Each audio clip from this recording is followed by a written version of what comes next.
Second, let me make sure I can hear you guys. 1 second. Bam, we're live. Oh, now I can hear you guys. Beautiful. Gary, what's up? Cotton. Karin Gary Chivichyan. Cotton, Gary Chivichyan. Chivichyan. You almost got it. Chivichyan. Yep. And I claim to be Armenian. What a joke. What a joke I am. We did it. Oh, we did it. We're here. I know it took a couple tries, a couple extra texts, but hey, as long as we're here, I see you, you see me. It looks like we're ready to go. So many places to start this. You know how I came across you? Tell me. I was interviewing, I don't know if it was Brian Battle or someone, but it was a UFC fighter. Mm-hmm. And I was looking at a picture, and he was on my podcast, and I was talking to him, and I pulled up a picture of him. And he said he went to, he trained the best place he ever trained, and he said the word, right? And he was trying to say Hayastan Academy. Okay. And I already could imagine it. And it's some gym on the East Coast, and he starts telling me about how the guy who owns the place has now moved to LA, but he's like one of the greatest martial arts legends who ever lived, but you've never heard of him. You can't even imagine this dude. And I was like, okay. So I look him up, and his name's Gokor, right? Is that his name? Yep. That's my dad. And then from there, I'm like, this fucking guy's got a Armenian son that could be going to the NBA. I'm like, what? This is crazy. And I reached out to your dad. How's your dad's English? Is your dad's English good? It's okay. He speaks it pretty fluently. I mean, he has that Armenian accent though. You know? Yeah. Hey, you even got that from doing 8 years of Armenian school. Oh, absolutely. Yeah. I went to Armenian school all the way till the 8th grade. So I read it, I write it. You know, I might have a little bit of an accent. If I do, that's great. Yeah. I mean, you don't sound like you're American born. I mean, you sound like you've been in the country for like 40 years and you're not even 40 years old, but you still got a little hint of that Armenian accent. You got that. Oh, I love it. I love it. That shows my true colors. You know, at home, my mom and dad spoke Armenian, and I don't know, maybe it was around 4 or 5, English really started dominating. And then by 6, when I was in kindergarten, I started almost exclusively speaking English, and my Armenian has gone to shit. But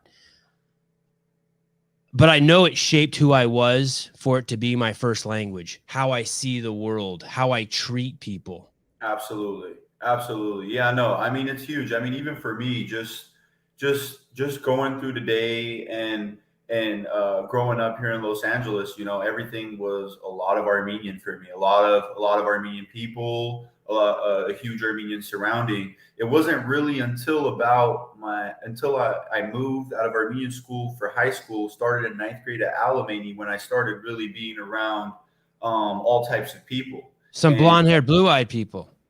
Say that, yeah, some blonde-haired, blue-eyed people, you know, all different kinds. And I think that was actually a big step for me in propelling my career, was, you know, entering and seeing the world, really, you know, all colors, all races, all, you know, all types of people from different backgrounds. It really, really opened my eyes, because all I saw for my whole life was just Armenians, all the way till I was like 14, 15. Everything I did, sports related, school related, family related, it was just Armenians. And then in the 9th grade, it was just like, boom, I'm in this different world now, and these different people. And, you know, I started adapting there. And, you know, that was one of the biggest steps of my career.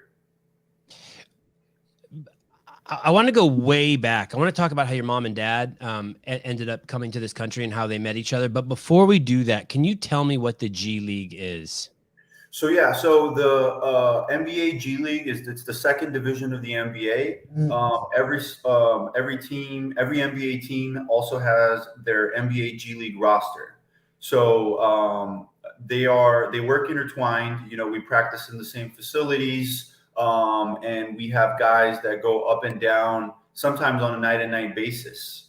So, you know, a guy could come in and play, you know, the G League game, and then fly out the next day and be playing with the NBA team. It's basically the second best professional basketball league in the world. Pretty much everybody who's in the G League already has NBA experience, or they're literally going back and forth already. So coming in this year, I learned just what a level, the NBA as a whole is. I mean, it's serious. So are you attached to a specific team, and is that team the Clippers? Yes, exactly. So I'm signed with the Los Angeles Clippers, and I've been assigned to their G League roster. So it's really like a super deep bench. Yeah, you could say that. Yeah, it basically is. I mean, if a guy goes down, guess who's coming up? So or if a guy hasn't performed well for 2 to 3 weeks, that guy on that G League roster is busting his ass to move up. So it's competitive, and it's an unbelievable league, to be honest with you. Can another team draw from the Clippers G team? Yes, they can. Yes, they can. They can. Yeah. Okay. Yeah. So we actually had this year we had 2 players be pulled from another team. So why wouldn't they get pulled from their team? Why don't they pull from their G League team? Well, it matters what each team's looking for, right? So Dallas pulled Moses Wright from our Clippers G League team because Dallas needed a 5-man who needs to be on a 2-way contract. Boom, he's in there. Chris Dunn, former NBA player, first-round draft pick. He was on our roster this year on the Clippers G League, and 2 months in, he was pulled right up to the Portland Trail Blazers. He signed a 10-day contract. The 10-day contract turned to more than what it was. There he is now, signed with Portland Trail Blazers again, back into the NBA. Do you go by Gary or Cotton? Yeah, so my first name is Karin. My middle name is Gary. And since I started playing basketball at Alamany, I've been known as Gary worldwide. Okay. So everybody calls me Gary, but I really, really do like my first name, Karin. Sometimes I wish that stuck, but you say Karin. You say Karin. How do your parents say it? Do they say Karin? So my parents will say Karin. Karin. Yeah. So when I talk to general public and they ask me, though, I don't say Karin because then they're going to ask me how to pronounce it 30 times. So I just say Karin, and it flows nice and easy. Karin, Gary, Chivichyan. But in Armenian, or if an Armenian, like a close friend or my family would call my name, it would be Godin. If you got a nose that's made to be broken, then it's Godin. There you go. That's 100%. And because my whitey friends, I'm Matosian, but to my Armenian friends, I'm Matosian. See, there you go. That's how that's how it usually happens. Man, when I look at professional sports up close, pretty much regardless of what they are, there's a danger factor in all of them. Like big men moving really fast, putting a shit ton of demand on their joints and their ligaments and collisions. And you alluded that there's a huge step up when you go into the G League, when you start playing with NBA players. Is there a component of wow, all of a sudden you're on a freeway with like the slowest cars doing 120? Like there's just this kind of almost element of danger to it?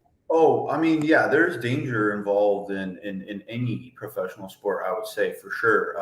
At the NBA level, we see a ton of specific training and physical therapy to kind of decrease your chances of injury. Luckily, we have new technology and new science and a lot of things that are assisting players. But sports, you can't go out there with the thought of, oh man, this is dangerous, or if I stop like this, what may happen? Because then you're not playing the game. You just got to go out there. You gotta let your body flow and take what you get. You might have some aches and pains, but you really just got to manage your body, manage yourself. And man, basketball's a safe game, man. I grew up here watching my dad and my brother, fight and get bruised and get kicked in the face. And really they did all the kicking and beating. But I mean, just watching some of the MMA guys, even at our gym, at my dad's gym, going in there and watching their training, and then thinking about, what trainings we do with at the Clipper facility. I'll take that any day. Yeah. Any day. There, you said in an interview, I'm going to keep going forward until God stops me. Mm-hmm. And a few days ago, I don't know what I was doing. I was like in the shower or something, and I realized, man, my life has. Oh no, I was in the backyard and I was hearing some wind blow from a couple blocks away through some eucalyptus trees. Mm-hmm. And then like 10 seconds later, the wind blew through my yard. Mm-hmm. And I was like, that wind has no plan B. Yeah. And I have no plan B. Yeah. And then I'm watching Gary. He has no plan B. Yep. He's like, it's just going. I'm just going like Forrest Gump, put my head down. And really, I'm going to kind of die in this I'm just going like the wind. Absolutely. Yeah. So you know what? I was in high school. I was a ninth grader. I was in Armenian, just first year being around, high level basketball players, to be honest with you. And I put my head down, and all 4 years they said, no chance this kid gets a Division I basketball scholarship. It's just not possible. He's too skinny. He's not athletic. It's not going to happen. Senior year, I had a really, really good year in a really, really good high school. Got no scholarship. Went to prep school 1 year, busted my ass off. Finally got a Division I scholarship to Idaho State. They said that was impossible. They said there's no chance. The chances of getting a Division I scholarship already are under 1% for anybody. I'm not even talking about Armenian. So there's that. I got to Idaho State, had a really, really good experience there, a brutal experience, but a really good experience in terms of development. Graduated Idaho State, was the fourth in history in three-point field goals made at that school. Graduated, went to University of Pacific, who was coached by current Celtics assistant coach Damon Stoudemire. Had a really good year there. We had a record year, 23 wins. I was the second leading scorer on that team, drawing a lot of attention, a lot of buzz, right? And the year ended. I signed with an NBA agent. His name is Ara Vartanyan. The media is going wild. The press is going wild. The community's going wild. And, there's all this, can he not, right? Because my first dream was to be a Division I basketball player. Now, when I signed with my agent said, hey, he said, we could get you into the NBA G League, and you have to go in there and you got to kill, and you could have an NBA career. And they said, there's no way he could get into the NBA G League. They said, first of all, there's a 0.1% chance that he could get into the G League. It's not happening. Just take him overseas. Just go play professional basketball. So that was an opportunity at that point, just to go overseas? Absolutely. Okay. Absolutely. I could have gone and signed some contracts and made a ton of money, but this isn't about the money. And that's what people didn't get at the time. And, they told my agent it's not possible. And they told me it's not possible. Just like they said Division I was not possible. But sure enough, 2020 comes by, COVID hits right after my season. And all my NBA workouts were canceled, my meetings, my training camps, it was all canceled, everything. And sure enough, the talk was, we were right, man. He messed up his career, and everything was downhill in terms of the notion. And guess what I did in 2020? I put my head down. I didn't go to a single party. I didn't see a single family. I didn't see a single friend. You could ask them if nobody believes me. I was in the gym every single day, and I knew that my day would come that I will be drafted into the NBA G League. And sure enough, 2021 rolls around. The first Armenian ever nominated for an ESPYs award. First Armenian drafted into the NBA G League. And here we are today. So going back, the reason I'm telling you all that is going to your code. Read the code out again. No plan B. Yeah, no plan B. I'll keep going till God stops. This was your. Please, I thought a few days ago, fuck, I have no plan B and fuck a plan B. And then I heard you say in an interview, I'm going to keep going forward until God stops me. I said, yeah, me too. Me too. I say that because that's the truth. I feel like I'm on a spiritual upbringing. I'm doing things that never were even thought were possible. And this is just the beginning of the story. Yeah, And yeah. it's all related to God, and all the glory must always go to Him, because when you beat the odds of the 0.1%, there's something bigger there than just hard work and just consistency. There must be something going on here that's going to be so big and so worldwide. I know it's coming, and I'm working towards it. There's going to be bumps on the road, but I'm going to go until God stops me. I know Cotton can't say this, but I'll say this for him. Not only did he achieve all those accolades that he mentioned at Pacific and at Boise State, Idaho but State. sorry, Idaho State, but both of the coaches when he was there received Coach of the Year awards. And you don't get those unless you have good players. And so call it a coincidence or not that he was at one school and the coach got Coach of the Year, and then he switched to another school and that got Coach of the Year. But you got to give the players a lot of credit for that too. It's pretty amazing. I know I wanted to ask about your dad, but you opened up this door. But why was Idaho? You said it was brutal. Why was it brutal? It was brutal because I was an 18-year-old who moved out of the house, who was babied his whole life. Yeah, me too. And, Yeah. You had a good Armenian mom. You had a good mom, huh? Oh, a great mom, the best Yeah, mom ever. She would do everything for me. Yeah. And now I land in this third world country looking place, coming from LA, and I'm on my own. I got no friends, no family, nobody that I know. And I'm 18 years old. I came off that plane and I'm like, what do I do now? I think I got to get an apartment. I'm like, and I had to figure it out. And of course, my parents and my family were behind me in anything that I needed. But it was just a journey of getting there as a little kid and going through those brutal growing pains year after year after year, and slowly getting better every year at it. Just being an adult, living on your own, taking care of your things the right way. Being on time, being responsible, and it was difficult for me at first, but as the years went on, I started figuring it out. I really had it figured out at Pacific already. When I got to Pacific, I felt real mature and in control of what I needed to do.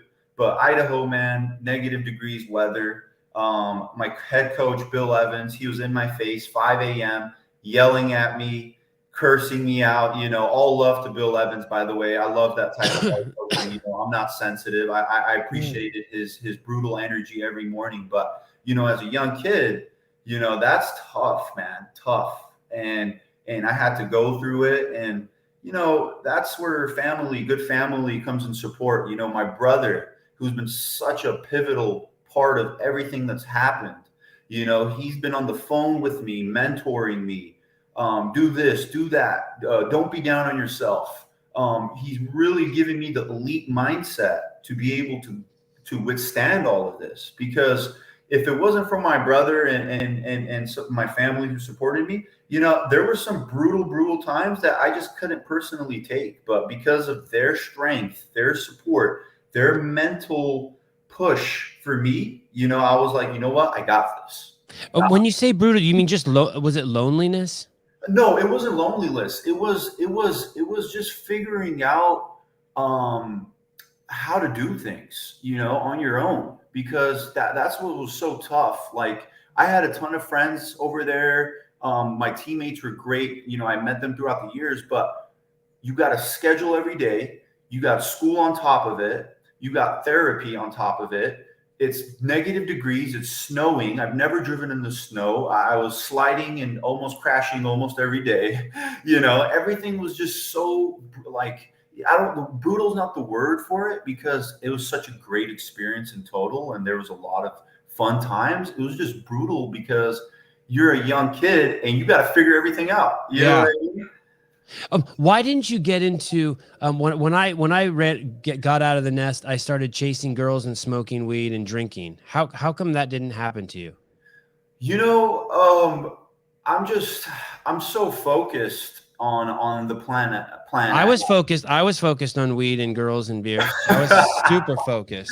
Oh man, hey, at least you had your fun, man. I did have fun, but I don't understand how you at 18 that you didn't fall into that trap? Yeah, look, as a young kid, you leave the house and you go out to college. You're gonna have some outings, events, and things that you want to go out and have fun with. But the goal was one thing, and that was to be the best basketball player that I can be. That's why I'm in Idaho. I didn't come here to Idaho to meet girls and party. I came to Idaho because I want to be the best basketball player that I can be.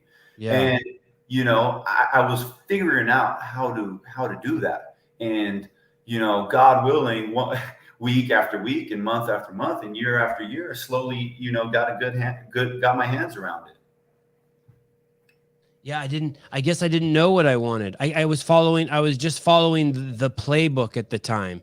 Graduate from high school, go to college. Like I just was just following the playbook. Absolutely. And I think that's why it brings in a very key point to younger kids growing up. It's having that goal and purpose. So you don't just kind of flow into the world. You just kind of do what you need to do. How did your parents end up here? How did your dad and your mom and dad end up in Los Angeles? So my dad was actually invited here from the USA Olympic team to come here and do trainings and workouts and things of that sort. Where was he living? Was he living in Armenia? Yeah, he was in Armenia. Yeah, he was in Armenia.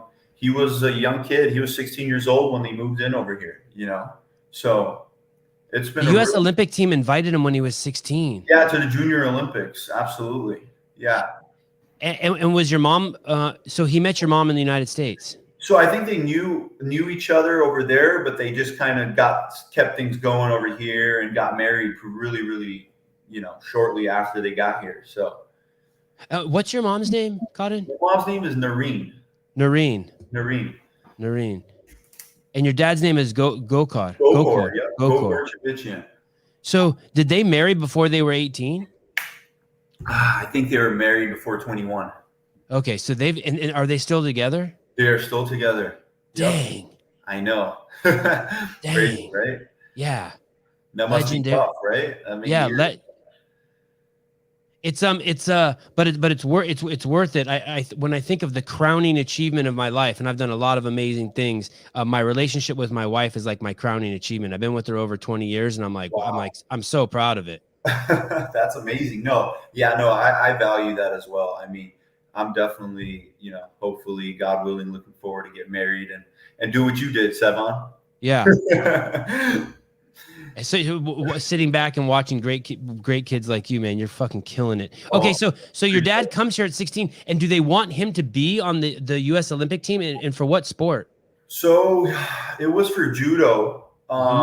He came in here, a young kid, and I think because of some citizen stuff that occurred here, he actually wasn't able to compete in the Olympics, but he went on a spree and went world tours, championship after championship, European championship, multiple national championships in judo, wrestling, sambo, boxing, kickboxing.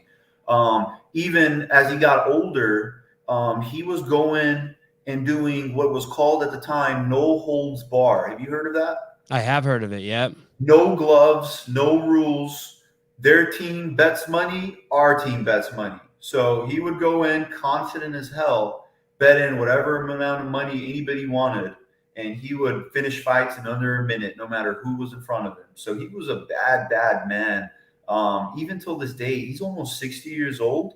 We got young professional fighters at our gym that he's tossing around left and right.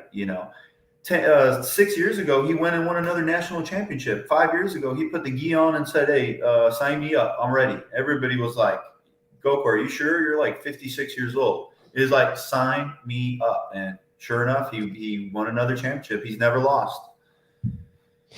Is it intense being around that? Do you think that's basically your work ethic is just straight off your dad? I wouldn't say it's straight off my dad. I mean, it has to. I definitely do have that, legend blood in me. I know that for sure because he was one of them. He was a special fighter and still is till this day. But I think my work ethic comes from Not sure what it comes from. Maybe it comes from God because as hardworking as my family is, and I'm sure that rubs off on me. But my will comes from God because it's for me. It's all about Him. Look, our time on this earth is short. Okay, you could have all the money you want. You could have all the girls you want.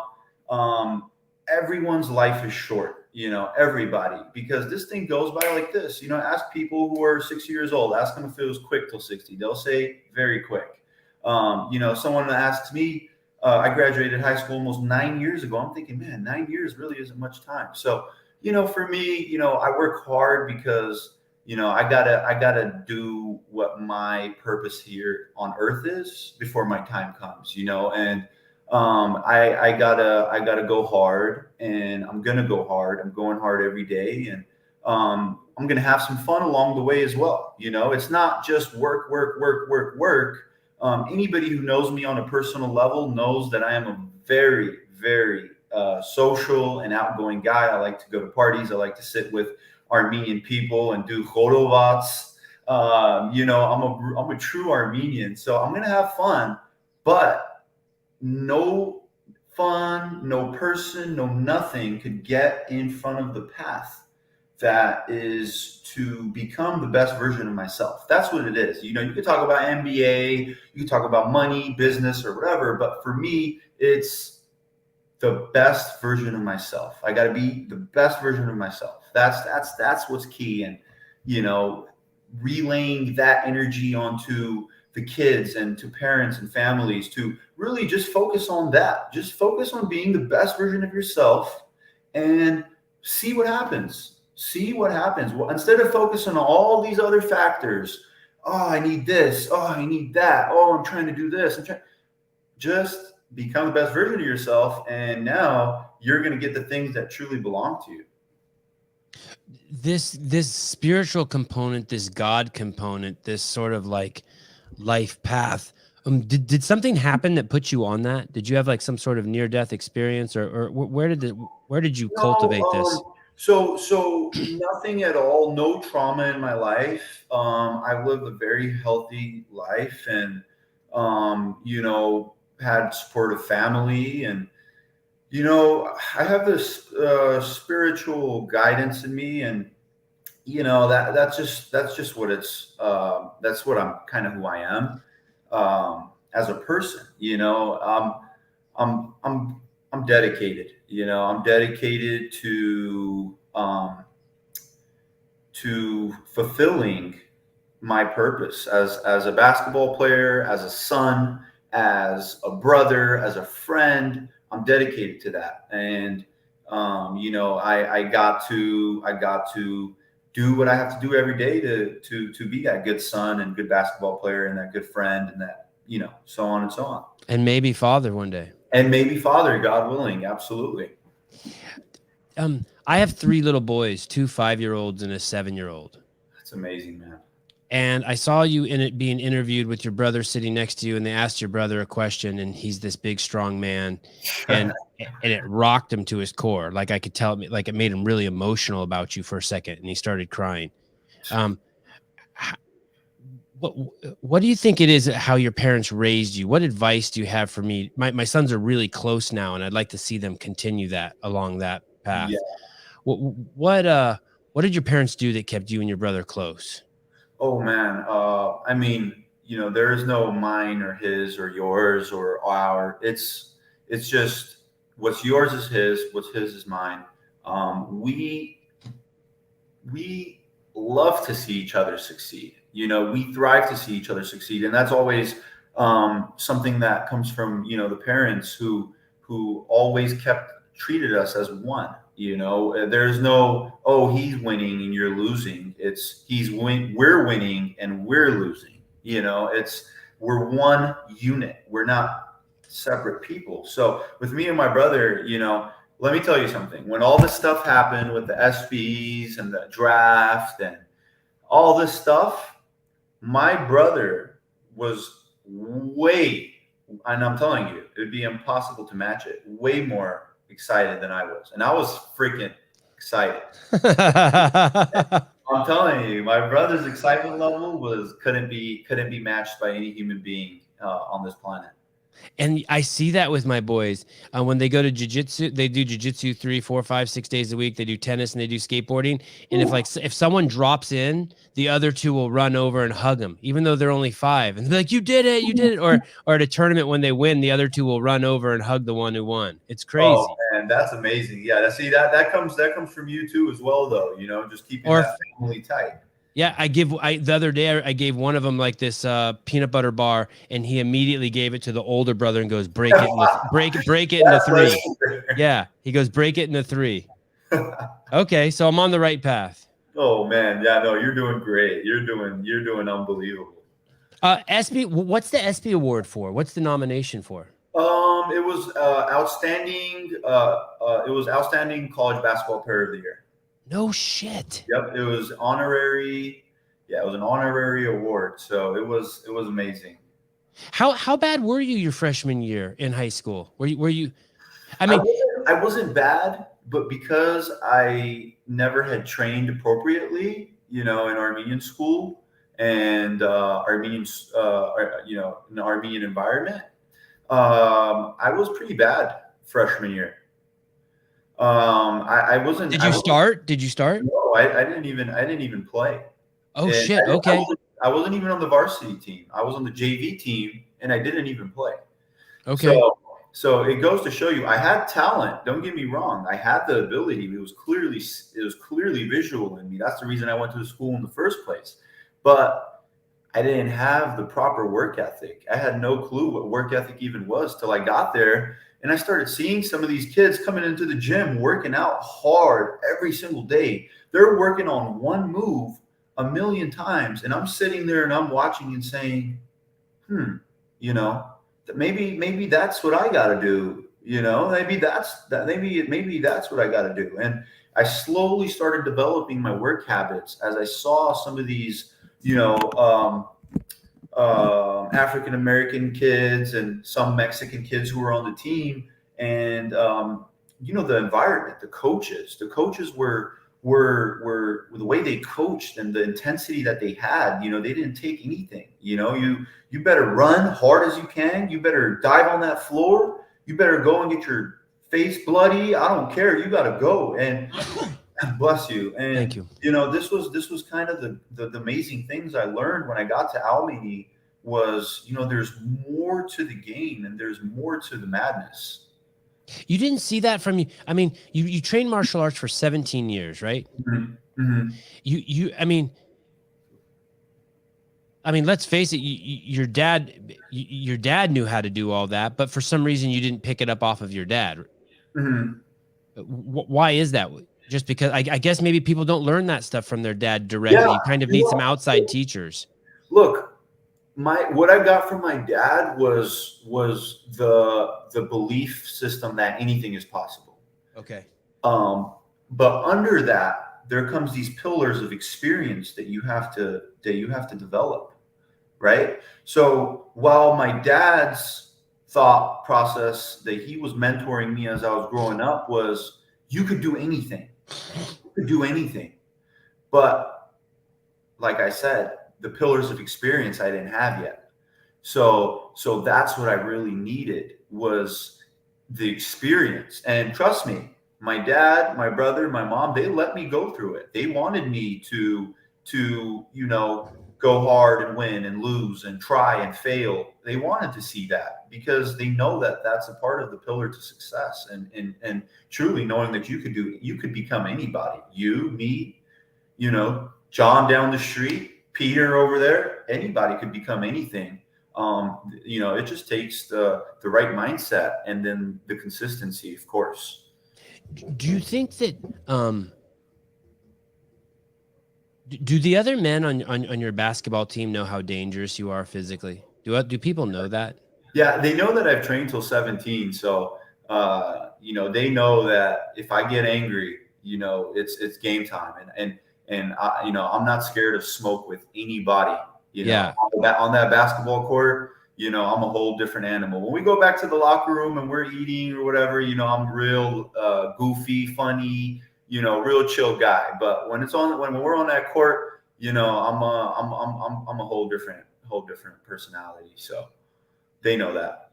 Yeah, all the martial arts guys I know, and I don't know anyone maybe of your dad's caliber, but my kid's coach is the first heavyweight champion of the world in Brazilian jiu-jitsu to go over there to Brazil and win it. First white guy ever to do it. And there's a calmness to him. I mean, he probably knows your dad too, actually. His name is Garth Taylor. Mhm. But there's a calmness to this whole group of killers. Mhm. Absolutely. But then when you're out there, even though when you're out there, and I know the rest of us men who don't perform martial arts, we feel it. We know the guy with the cauliflower ears who never fucking loses his temper and is calm all the time. He's very dangerous. Don't sit by him in the bar. Literally though. Yeah. I wonder how much confidence that gives you on the basketball court, that it doesn't matter that someone's 12 inches taller than you and 50 pounds more, that if this thing goes outside to the back alley, he's fucked. I wonder how much. Oh yeah, absolutely. I mean, it brings a ton of confidence because they could be as big as you want. You get into that chokehold, you're done. Yeah. You're done. So. I noticed at my kid's martial arts training, he takes it everywhere with him, even when he's on the tennis court. Oh man, it's so important. So important. I mean, like my dad had me and my brother training when we were 5. Boom, first things first. Get judo, grappling, boxing. Because even going through middle school and preschool, even as a child, you love having that experience of training martial arts. And as a kid, it brings you confidence, and you have confidence at a young age, like 5, 6. That's showing positivity for the future. So it just goes to show you how much martial arts has a positive effect on both the mental and the physical. It's actually when my older brother, which is Arthur, he actually runs an institute directed to this. He's targeting youth in the area, and what he's doing is he's collecting youth. He's introducing them to different forms of martial arts, military training, strength training, mental training, and educational training. Kids, 5 to 20 years old. And it's funny because the reason he started this business was because of me, because he did that with me when I was growing up. He instilled that military mindset. He instilled that mental strength aspect, which is so important for any career, any child, any man, any woman. And when things worked out with me, he said, "Man," I told him, I'm like, "Arthur, this is what your purpose is." Said, "You open up that institute, you could help 1 million kids just like me." What's it called? It's called Elite something, right? Yeah, Elite Institution, eliteinstitution.com. It is a special part of our family, and a very special part of who I am as well, because I have the knowledge of the elite institution in me, and I have the training of the elite institution in me. And, kids now, he's flooded with the younger generation, and hopefully, more people attract to him because he really has all the information that that the youth needs. Is this it here? Yep, that is it right there. Yeah, he has a very interesting, way of teaching. It's different from what average school is and what average education is nowadays. So for anybody with a child or youth in assistance, this is where you go. This is where I went. So this comes from training from my dad and my family, but really Arthur Chivichyan is the prince of this family. I always said it. I'm the machine. He's the mind. I just go. He's the mind though. You're the product of this system. Oh yeah, absolutely. It's stapled all over me. Where's the headquarters for this? This occurs out of Hayastan MMA Academy, and there's a new facility. In which state? In which state? Los Angeles, California, in Okay. North Hollywood. Okay. Yeah, and there's actually an expansion coming, moving to Northridge. So, man, hey, is there a book that changed your life early on?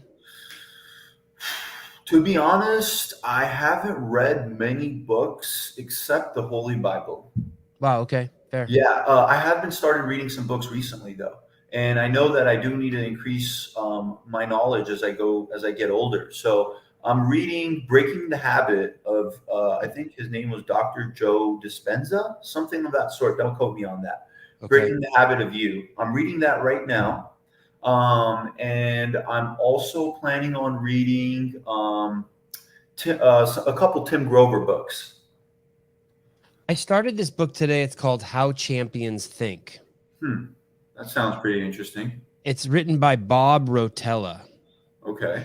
He was LeBron James's 3-point coach. Mm-hmm. And I guess when he met LeBron, LeBron was shooting 29%. Wow. And he tells a story in there about how LeBron said, "Hey, people would just talk shit or just talking shit to me, telling me like, hey, we can leave you alone out here all day. You can't make shit." And he also was the coach of all 3 women. I don't know shit about golf, so I may say this wrong. Who are the only 3 women ever to shoot 59 in a competition on the golf course? And I guess that's a really low score. Okay. And he talks about, and I just started the book, but in the very beginning, he talks about this this guy who's on the PGA Tour. I don't know if you know how the PGA Tour, but they only let 125 guys on the tour. And like, so if you're at the bottom, you could like fall off, right? And some new guys come on. That bottom's kind of like always jockeying for position. But if you're one of those 125 guys, you get to travel with the tour. And a guy came up to him and said, "Hey, can you be my head coach?" And Bob said, "What's your goal?" And he said, "I want to make sure I stay in the top 125. Oh, wow. And Bob said he hated that. He wanted to hear the guy say, "I want to be the best in the world." And that way, if he fails, he's still in the 125. But like, dude, absolutely, dude. And the way he made it sound is like you kind of can't teach that. And you know, like I said, I just started the book. That's amazing. The part you can't teach. What's the book going to be called again? The book is called. I'll text it to you. Okay, great. No, that sounds super because. Dr. Bob Rotella, How Champions Think. I had like a UFC champion or someone on the other day who told me, oh, maybe it was the guy. I can't remember, but I had someone on and they're like, "Hey man, I read this book and it fucking knocked my socks off." So I started reading it today. Oh yeah, I'm definitely gonna take a look at it. That sounds good. I'll add it to my list of books. But does that resonate with you? Like to shoot for the stars, and that way, that's like, maybe that's a line from some rap song. Shoot for the stars so you land on the moon. No, it's true. I mean, it can't get more accurate. You know, it's an accurate statement because if you shoot for 10, and guess what, you're gonna, let's say 100 is the max. Let's say you shoot for 10. You're only gonna put an effort to reach 10 because you know you just need to get to 10. Right. So if you put your goal at 100, and now you know, oh my goodness, I got to do so much more to get to that 100, you know, and you fall at 84, that's a lot better than 10, right? So, I mean, it just, to the point of the book, I mean, it's truly how the great ones think. The greatest of them all, they didn't just become the greatest because by chance or of, you know, some magical potion. They became the greatest because that was one of their goals. That was one of their ambitions. And you know, some people are crazy enough to think that, you know, and believe that, like, oh, I'm going to be the greatest ever. And people are like, come on, man, you're not going to be. Just relax. Let's be. But guess what? The only ones that are the greatest ever, they believed in that first. So. And that's what I was wondering. So you don't become the greatest ever unless you think that. And of course, everyone's going to say you can't do it. And you know, like, you can't blame them for saying that shit either. Absolutely. No, it makes sense. It makes sense because look, the people from the outside, they're not the man in the arena. You know, people from the outside, that's their job to critique people who are the man in the arena, you know, and it's all natural. It's part of human nature. You know, they're watching somebody go and, you know, they have opinions of how they should have done it or what they should do. And, you know, that's what makes a celebrity is when, you know, and that's what makes some people the greatest ever is the argument of how, what, why. It's, you know, it lifts up the people who truly believe that they could be the greatest ever. Gary, that year that you locked yourself in a room, you know, metaphorically with Gary locked himself in a room with Gary.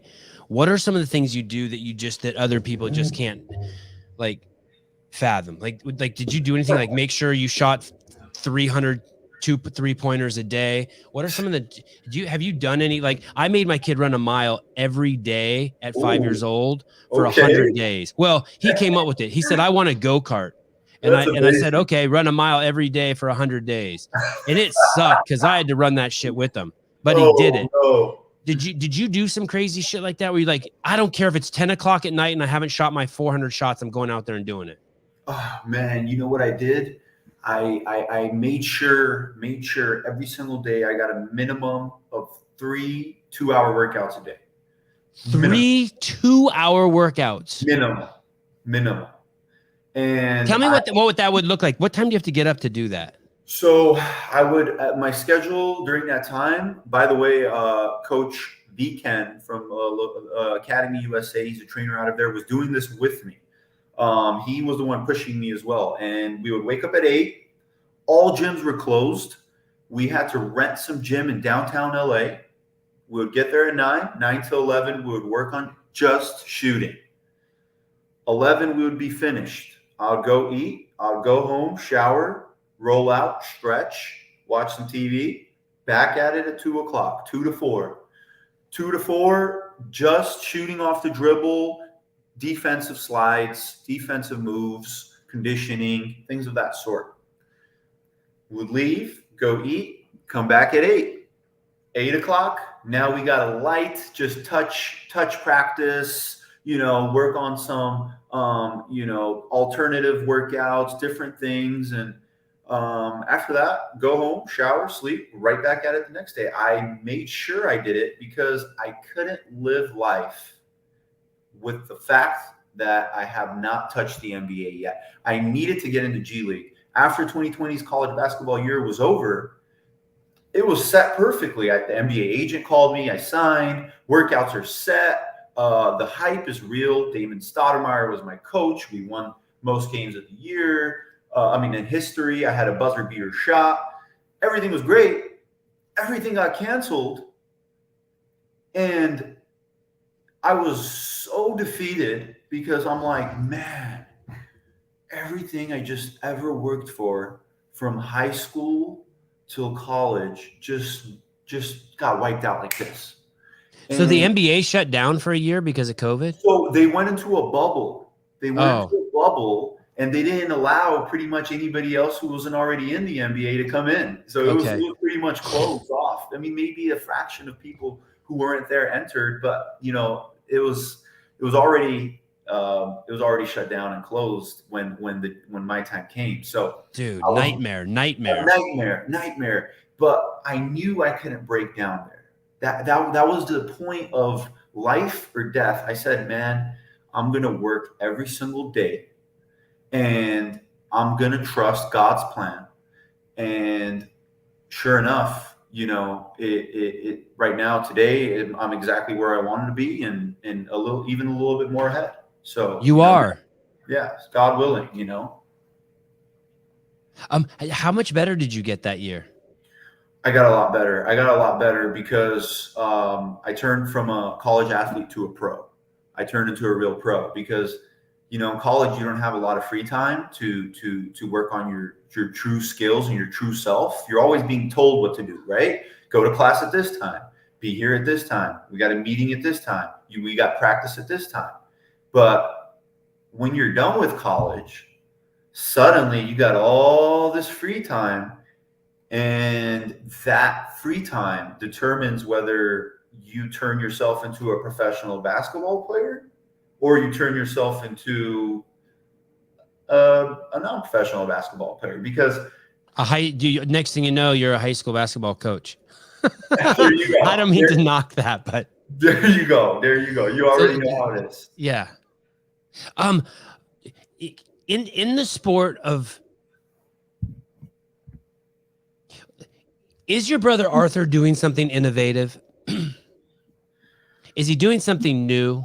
He is. He is. He is. I think what he's doing is some of the most important things on this planet right now. Why? Because if you look at our youth right now, for the most part, not all, but for the most part, I feel they're a little troubled because just of how society works nowadays with social media and TikTok and society norms and things of that sort. I think we have a youth that is not confident. I think we have a youth of men that are low on testosterone. It's an epidemic. Everyone knows it. I think we have youth and young adults who don't have a purpose, and they're just trying to figure their way out. And mental health. Look at mental health is spiraling out of control. I mean, and no one's coming to help anyone with that, by the way. like if you have mental health issues, you better get your shit together and start. And exercise is great for that. But yeah, everything you're saying, I couldn't agree with more. By the way, that's like most of my shows are about that. Yeah, I mean, it's crazy to see what's going on. And when I was young, I kind of saw it coming, but right now I have younger cousins. I have friends 20 years old, and they have family members who are 6, 7 years old, and they tell me what's happening at school, and I'm like, dude, you guys are 7 years old. What are you talking about? You know what I mean? I'm like, are you serious? Like, it almost catches me off guard, and it's a little worrisome because it is worrisome. That's the next generation. So what Arthur is doing and has been doing these last 5 years is not only bringing the elite institution inside me, but also into the youth. And I really wish more parents and more families acknowledged what he's doing, because that knowledge and that wisdom and that passion to the change of youth, it shouldn't go overlooked. It should be something pivotal of what we do today in our society. I'm going to send you a link to this book, and I'm going to send you a link to this other book that this man wrote. His name's Thomas Sowell. He's 92 years old, and I want to give mad kudos to Noreen and Gokor. Yes, I say it right. Yes. Because the leading correlate for everything in society is not skin color. It's not sex. It's did you have two parents at home? So if you look at the people in jail, they'll be like, the majority of men in jail are black. Actually, the majority of men in jail don't have two parents. The majority of men who kill people are black. No, actually, the majority of them don't have two parents at home. The majority of people who get cancer are fat. Well, no, actually, the majority of them didn't have two parents at home. Anything. You can start looking at anything and ask, did you have two parents growing up? And when the answer is yes, those kids turn out okay. Wow. When the answer is no, it's the leading correlate for everything. It's fucking amazing. Man, I need to look into that. I'll send you that book too. It's an amazing book. It's an amazing book. So they'll say to you, they'll present to you some facts like white men make more money than black men.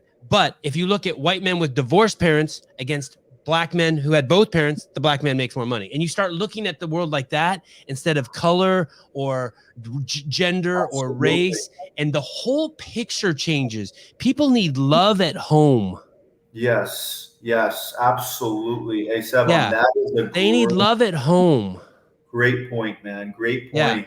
I'm definitely going to look into those numbers. That's very interesting. And to your point, I mean, that is so true. It's not about black, white, Asian, tall, skinny, short. There's a determining factor that matter more than than just the outward appearance of somebody. You know, it's Yes. not just because he's tall or he's white or he's black doesn't mean anything. There's determining factors way before that are Yes. scientifically proven, as you're saying, you know, to either cause great success or great downfall. Yes. Well said. So man, that is huge. And, you know, I think that's huge for me as well, who's trying to, you know, help youth with, along with my brother, to understand that two parents is a really important thing. Yeah. And although my parents were divorced, I come up in a very strong Armenian culture where my uncles love the shit out of me. My aunts love the shit out of me. Someone was always holding me or pinching me or squeezing me or putting me on their shoulders. And I still got that, you know, my whole Armenian village loved me. They loved all the kids to death. The kids were the heroes in the Armenian village. It goes to show, like, even let's say in the unfortunate situation that there is divorce in the marriage, there's still tons of opportunity for people to step in and love, and fill the void, and really have that success factor because of it. So you know, it's so important, just loving one another and respecting one another. You know, it's, you know, I never understood why anybody would want to bring somebody down or talk bad about somebody. I never did it. I don't get it. You know, I respect people. I feel horrible when I do it. I don't do it very often, but when I treat people badly, when I get angry and treat people badly, I feel horrible. I never feel better. I'm not like, yeah, I got him back. I feel great now. I feel like shit. You feel bad after, like, oh man, I can't believe I just did that. Yeah, I shouldn't have done that. No one wins. No one wins. No one wins. Yeah, you know, sometimes it happens. We're all human, right? We have emotions, and you know, we explode and do things of that nature. But you know, in the totality of things, the more love we can spread, man, to one another, to our friends, to our family, assist one another. You know, it's, man, everybody just you know, sometimes just wants to, you know, compete with each other, but realizing that assisting each other, you know, you both win. So how much better do you feel when someone cuts you off, when you cut someone off and they flip you off, and instead of flipping them off back, you roll down your window and go, sorry, dude. He just flipped you off and you say sorry, dude, to him, and he all of a sudden feels like, oh shit, and then he waves, it's cool. And you get, that shit is so much better than both of you are flipping each other off. Man, that's so funny that you bring this example up. This is hilarious. Yeah. That is actually has actually been one of my pet peeves when I'm driving and somebody flicks me off. Yeah. That throws me into such like heat. Yeah. But you're so right, man. To your points, you know, in that scenario. Hey, roll down your, dude, I'm sorry. I'm sorry. Don't be mad. I'm sorry. Yeah. I'm sorry. Don't be mad. I'm a jackass. I know it. That's exactly. I was texting your sister. I was asking you. I was talking to your sister on Tinder. Sorry. That is exactly what I'm gonna do next time, Seb. Appreciate that, man. Now here's the question. The real question. Is there room basketball? Is there room in basketball? Will we see innovation in basketball in the players?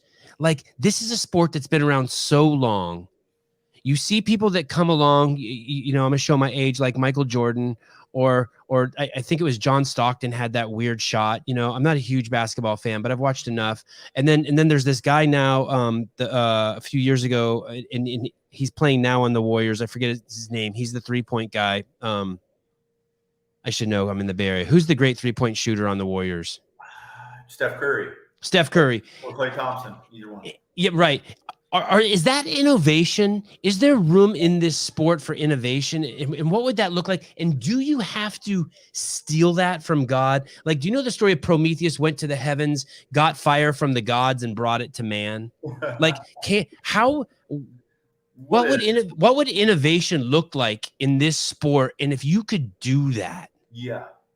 So, I mean, if you look, like, is that what you pray for at night? Dear God. Absolutely. I mean, it's at least something I pray for, is just the evolution of kids and young adults as well. I mean, if you look at the NBA and you look 20 years, 30 years, 40 years back, you'll see that there's been a ton of evolution, a ton of ton of growth in the game. That people are faster, stronger, jump higher, shoot from way further distances, and so the game has evolved. It's evolving, and it will continue to evolve.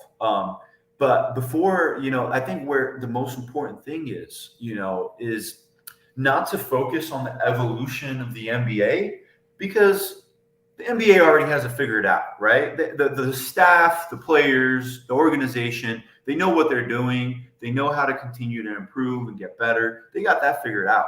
But I think the important part of evolution for basketball is young kids, growth from a young age, bringing in that knowledge and understanding to youth. And when you do that, that's where you see the results that you want to see generation after generation and generation. And it is happening. There are a lot of trainers right now who are starting to bring in, high tier information to these youth.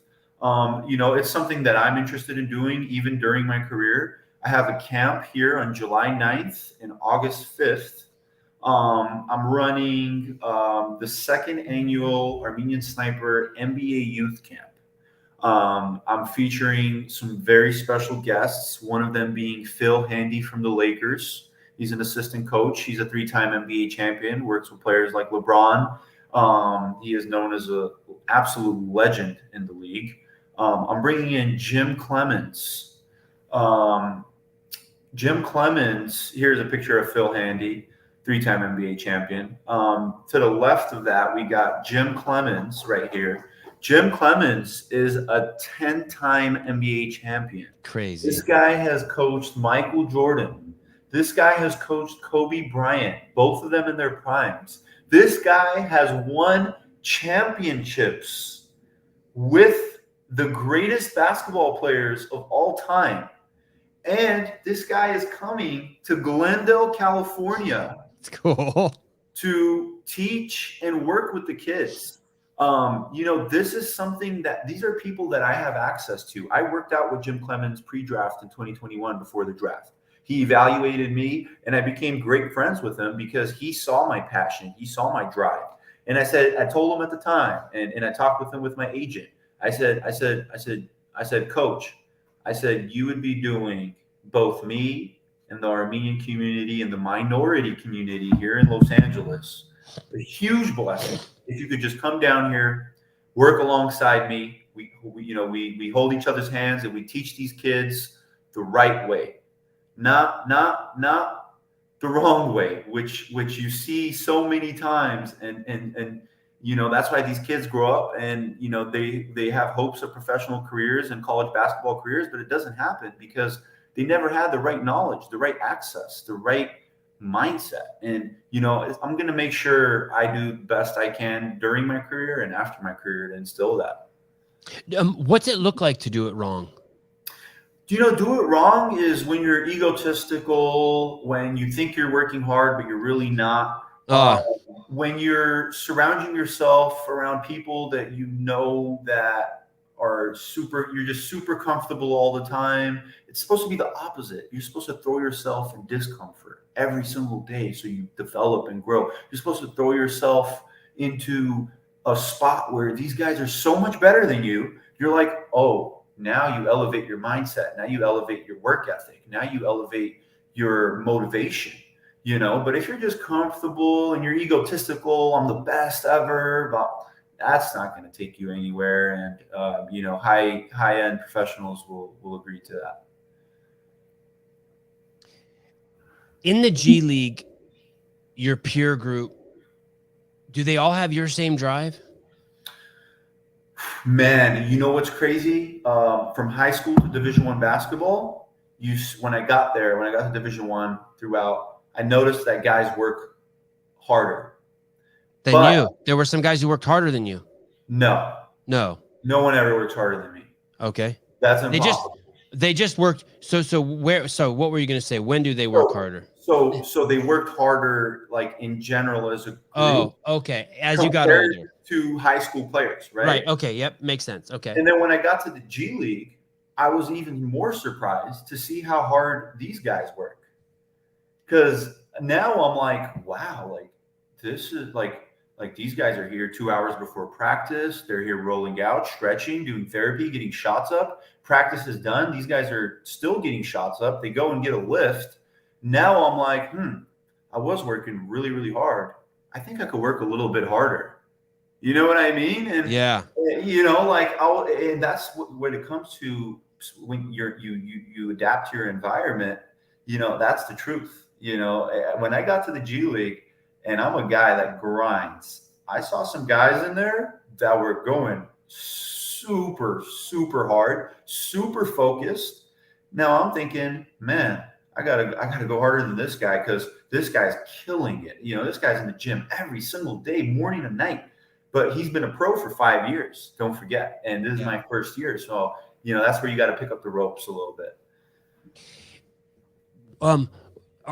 Is the season for you over now? Season's done. We report back into the Clippers facility probably like sometime in September, and then training camp will be in October. So right from now to then, it's just preparation, and nothing else. And of course, it's summer. I'm gonna go lay out by the pool and have some fun and enjoy myself when the time's right. Because man, you got to enjoy life too. You can't just pedal to the metal all the time. You got to breathe sometimes, relax, and get back to work. So I'm trying to get a good balance in. Any sport you play or anything you like to do besides basketball?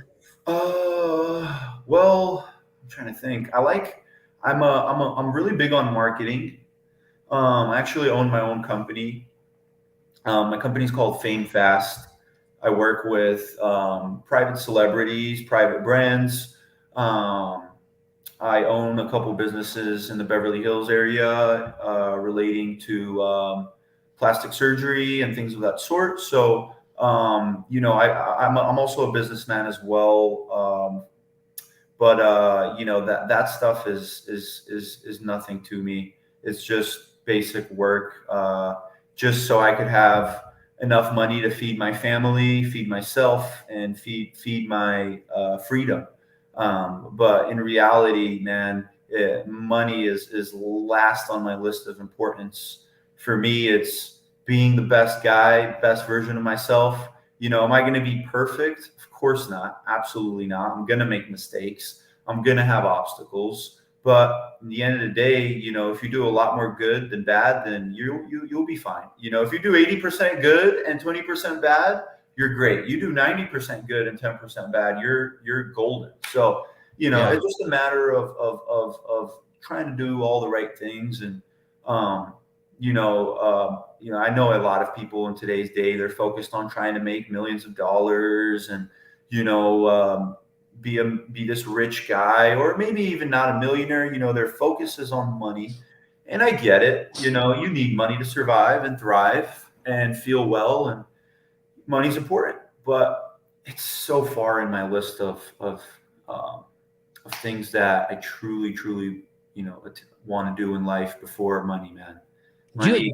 Do you have kids? You don't have kids? No. Kids. Okay. When you said take care of your family, you mean sort of your extended family. Are you even married? You're not married either, right? Nope, I'm not married either. No. When I say take care of my family, I just mean, get my family anything I want them, whenever I want, cover my own expenses so that, I don't feed off them. And, I'm old enough now where I got to take care of everything on my own.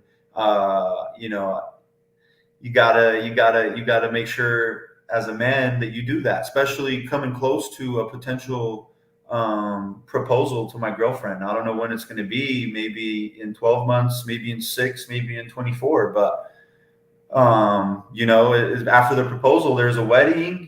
Houses here in LA cost about 1.5 mil for a 500 square foot house. Together, right? A 500 square foot shit box will take 2 million, please. So, how did you find a woman who is a partner who is compatible with your focus and your dedication? Oh man, this was really tough actually. I always said, because I know how my career was going to go, right? Um, and I always, man, I I went on a million dates, million different girls, white, Armenian, whatever. I mean, you name it, million dates. Never once did I say, I'm gonna make this girl my girlfriend. I think she could be my wife. But with this particular girl, about a year and a half ago, uh, mutual friends introduced us, and the day I saw her, I was like, "Yeah, she's the one, Wow. for sure, Wow. immediately." And that's coming from a guy who was brutal. I mean, like I was brutal in the sense of like, man, I don't need love. I'm not getting married till I retire when I'm 34. I'm gonna focus on my career. I'm gonna focus on my money. I'm gonna focus on my purpose. Right. Blah blah blah. Like I was a tough guy, you know. Like I don't need that stuff. Like all that stuff, man. I'm good. Blah blah blah. But and to be honest, I wouldn't have gotten a girlfriend if I didn't feel that she was truly the one. So that worked out really well. And a year and a half into my career, she's been amazing. You know, she lets me work. She lets me work. Put my energy and my focus onto my career because I've explained to her how important this is. You know, I always tell her, I'm like, look, I know you may not see me as much as you want to see me right now, but don't worry about it because everything I'm doing now is going to be so that we could rest in the future comfortably and well. And she's so understanding and super supportive. I'm really, really excited to, bring her and make her a very important part of my life. If and this is kind of a message to all the people out there who want to date someone great, you want to be with someone great. If you see a bald eagle soaring, doing all that bald eagle shit, whooping ass on other birds, getting trout, taking fish away from bears, like you're a bald eagle, you do what you want. If you want to be with a bald eagle and you cage that bald eagle, every aspect that you were in love with is now gone. Absolutely. And so that's the trick of loving a bald eagle. You have to let it be a bald eagle. And so it sounds like she's come to terms with that. She loves you for who you are and she cannot cage you.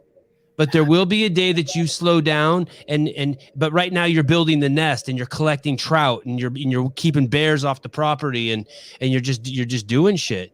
And she's like, yeah, that's the fucking eagle. I'm hanging in this area with this eagle. And it's the same. It can go either way, man or woman. But it's the same thing. You go to the zoo and you look and there's a lion in a cage. Don't kid yourself. That's no lion. A lion sits on a hilltop and has 20 chicks around him. And he's like, and if you're not doing lion shit, then you're not a lion. Absolutely. Yeah.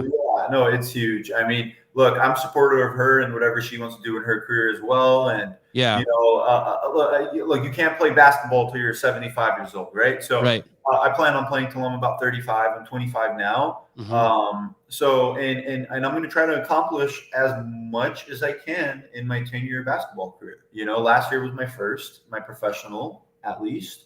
My first professional basketball year, but I had 10 years before that, 5 years in high school, 5 years in college. This was my 11th year playing organized basketball, and it'll be my second year in professional basketball. So she understands. That's fast, man. You did a lot fast. And it was fast, and it was a lot of experience and growing pains, but it pays off, man. Hard work always pays off, and going back to having a supportive girlfriend, man, it's important. So is she Armenian? She is, yeah. Oh, your parents must be so happy. Yeah, she's Armenian, and I love her family as well. So it's gonna work out great. Oh, that is nice. And do they like you? Oh yeah, they love me. Yeah, I mean, at least I hope they do. No, we have a pretty good relationship. So. Cotton, how do you feel? Do you think about your chances of getting into NBA games, Or do you push that out of your mind and just work as hard as you can? Or do you think, oh shit, if I don't do it in the next 2 years, the window is going to start closing? Or do you have any like anxiety or what's like how do you process your age versus your skill versus where you are with where you want to be? Yeah. So kind of like going back to what I said from in high school, my only dream was to play Division I basketball, and then my agent said, "Hey, we got to get into the NBA G League. It's gonna be tough." Now I'm in the NBA G League, and now it's, can he get to the first division of the NBA? We didn't believe he could even crack into the NBA, but can he get to that first division? Can he get on the big floor? And in my mind, when I think about this question, I immediately revert back to what I've done my whole life and up until this point, which has worked so well, which is work as hard as you can every single day. Stay as focused as you can every single day. Only focus on today and tomorrow. Only focus on today and tomorrow. And most importantly, no matter what happens, up, down, left, or right, I always trust in the plan of God that He has set out for me in my life. And that brings me the most comfort with my career and my destination, because even if things don't turn out, let's say, the way I want them to, I'm comfortable in my heart if and only if I gave it my true best effort, because then I know I gave it everything. Like if I didn't get to the NBA G League in 2021, I would have been okay with it in a sense, because I truly gave it my all for a year and a half. I locked those doors and I told myself, hey, if it doesn't happen, you won't have any regret because you gave it everything you got, everything. And sure enough, 2021 comes around, the draft happens, and now we're here. So moving forward. So you got drafted into the G League. Yup. First Armenian. How exciting. Yeah. First Armenian ever. Yeah. Did you think you'd be drafted, or were you just kind of just sitting there like fuck, who knows? So prior to the draft, I got 5 NBA workouts with the organizations. So I went to the Lakers for 2 weeks first. Then I went to Houston. Then I went to the Warriors. Then I went to Sacramento. Then I went to the Clippers. So ironically, I finished off my pre-draft workouts. The draft is on October 23rd, 2021. I wake up in the morning anxious because, this is make it or break it. I'm either going in or it's done, And I wake up, I'm anxious. I couldn't even sleep. I look at my phone, 9 a.m. Draft starts at 10. I'm calling my agent. I'm like, hey, did anybody call? What's going on? Like, are they going to say my name? Like, I don't know, man. Like, to be honest, they're showing interest, but with these things, it could go any way. And ironically, in the second round, the 7th pick, right before I get a call, Minnesota Timberwolves, hey, we're drafting you into our G League. We're about to pick you, and then in 2 more picks, it's us. We're going to pick you. I turn off the phone. I call my agent. I'm like, Ara, Minnesota called me. He's like, Minnesota? I'm like, yeah, Minnesota. We didn't even have a pre-draft workout over there. Yeah. Which was ironic. But I go there for 2 weeks. So the draft happens. We're ecstatic. How did they get your number? They just have a roster with your number. Is that protocol to call the athlete? Do they tell you, hey, have your phone on and be ready that day? Yeah, because the coaches might call you and ask you questions. Usually they call the agents, but it's potential that you get a call too. Okay. So yeah, I mean, there's only 200 people who were eligible for the draft. Okay. So I was one of those 200. So I think only I don't know what the number is. I want to say maybe 90 people got picked. I'm not exactly sure. Don't quote me on that, but yeah, they called me, and then I went to training camp there for 2 weeks, and then process went. Trade happened with the Clippers, and then I was playing with the Clippers G League team this year. Wait, so were you tripping? Were you tripping when you came back to LA? Were you kind of like, fuck, here we go, I'm going to Minnesota? It's kind of like bittersweet, right?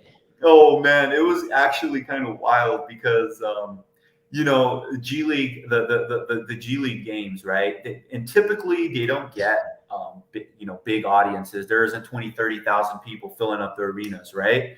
So the first day that I signed, the news went off, Fox News, LA Weekly, blah blah blah. Our Gary Chivichyan, first Armenian drafted in the NBA, is playing at the Toyota Center.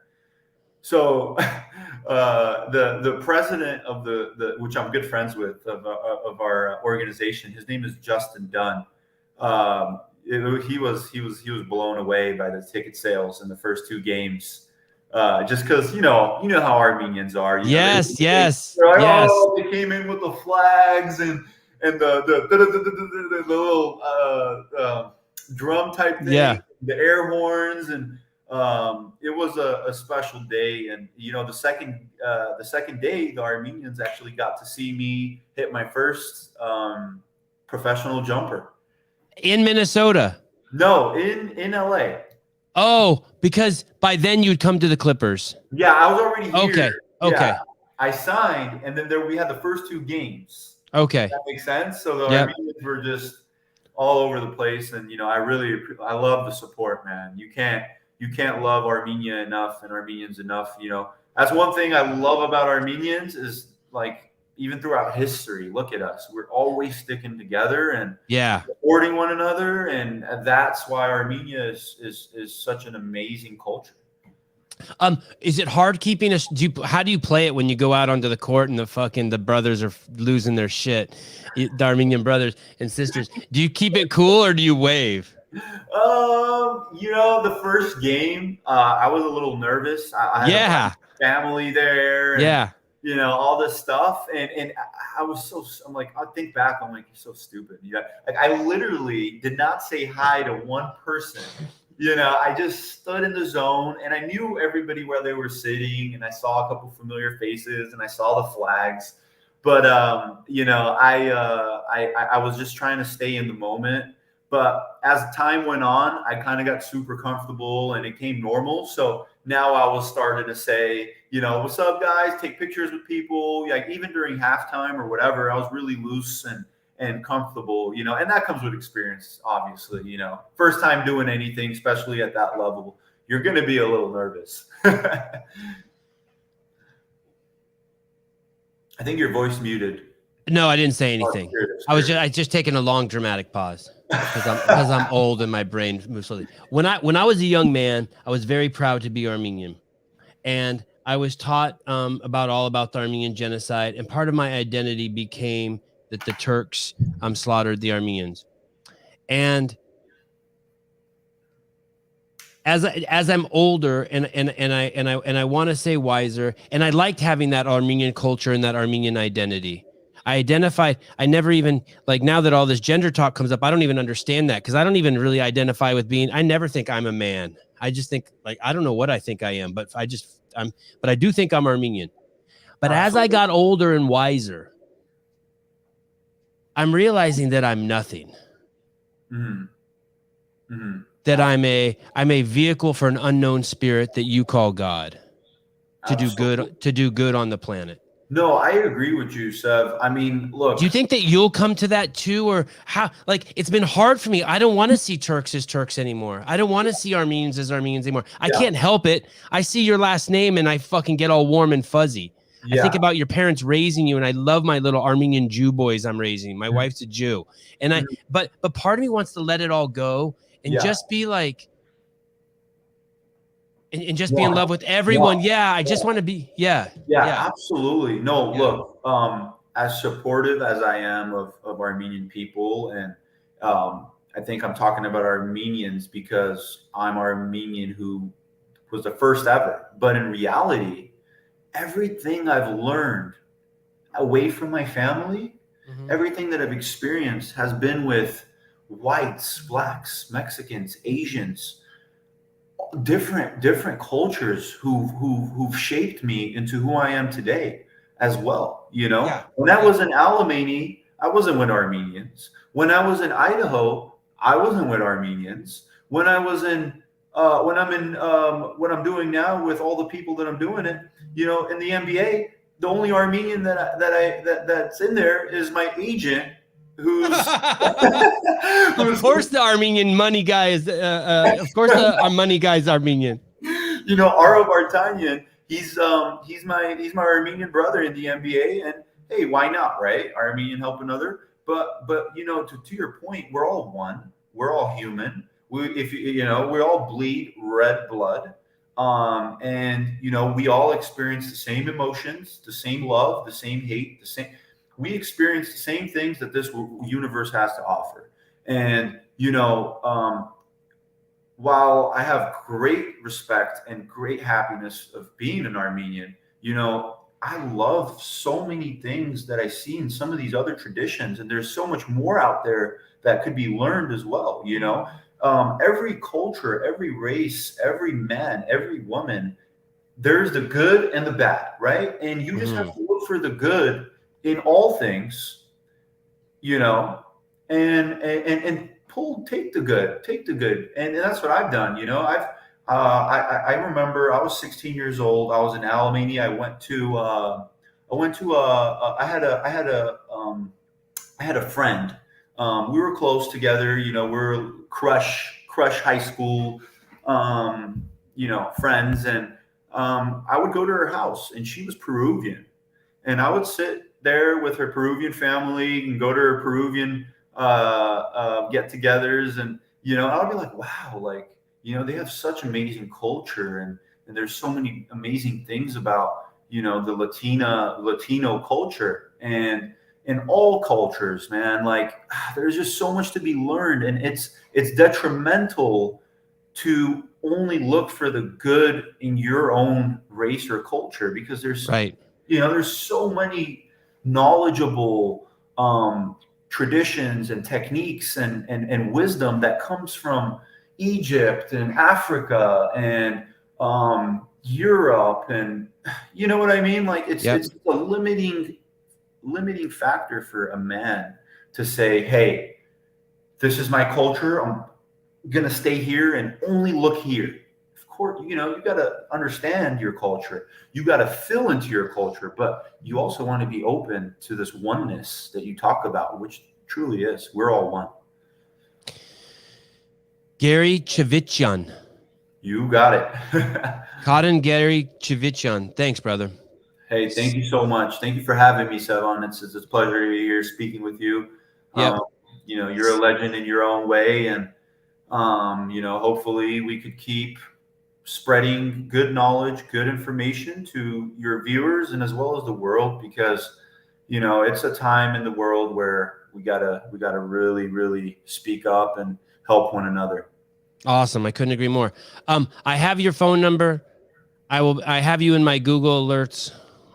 I'll be watching closely. I know you're going to think this is funny as you look at this 50-year-old man, but my mom and dad will be so proud that I had a Armenian man of your success on my podcast. Oh, man, that's great. So tell your mom and dad hi. Tell your brother I said hi, and I know our paths will cross again, and we'll chat for soon for sure. Absolutely. God willing.